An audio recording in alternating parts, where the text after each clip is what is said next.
Hi guys, welcome to astro by Lakshman. మేషరాశిలో జన్మించిన వారి సహజ లక్షణాలు ఏంటో మనం ఇప్పుడు తెలుసుకుందాం. మేషరాశిలో జన్మించిన వాళ్ళు సహజంగా చాలా తొందరపడుతూ ఉంటారు. వేగం ఎక్కువ, దూకుడు ఎక్కువ, ప్రతి పని త్వరగా అయిపోవాలి అనుకునే లక్షణం వీళ్ళలో మనకి ఎక్కువ కనపడుతూ ఉంటుంది. అలాగే వీళ్ళకి కోపం ఎక్కువ. కోపం ఎంత త్వరగా వస్తుందో అంతే త్వరగా ఆ కోపం కూడా తగ్గిపోతుంది. కానీ ఆ కోపం వచ్చిన టైంలో వీళ్ళని చాలామంది సరిగ్గా అర్థం చేసుకోకపోవటం వల్ల ప్రాబ్లమ్స్ ఎక్కువ ఫేస్ చేస్తూ ఉంటారు.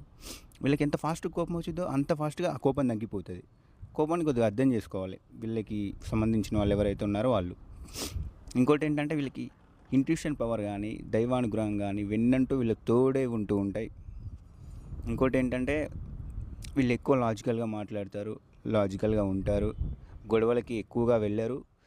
ఒకవేళ ఏమన్నా గొడవలు జరిగినా కానీ వాళ్ళదేమన్నా తప్పు ఉంటే ఇక్కంచిగా ఆ తప్పును ఒప్పుకొని అక్కడికక్కడ సాల్ట్ అవుట్ చేసుకొని ఆ పాయింట్కి ఫుల్ స్టాప్ పెట్టేసి మళ్ళీ వాళ్ళ రిలేషన్షిప్ని స్టార్ట్ చేస్తారు. ఏ రిలేషన్ని మధ్యలో వదిలేయటం వీళ్ళకి ఇష్టం ఉండదు.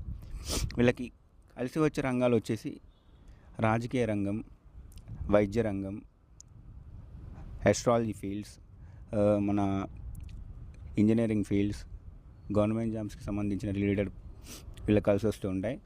అలాగనే లక్కీ నెంబర్స్ వచ్చేసి 179, లక్కీ కలర్స్ వచ్చేసి red, yellow and multi colours. అనుకూల దైవం వచ్చేసి ఆంజనేయ స్వామి అండ్ సుబ్రహ్మణ్య స్వామి. బాగా పూజిస్తే సరిపోతుంది అన్నమాట. Thank you guys.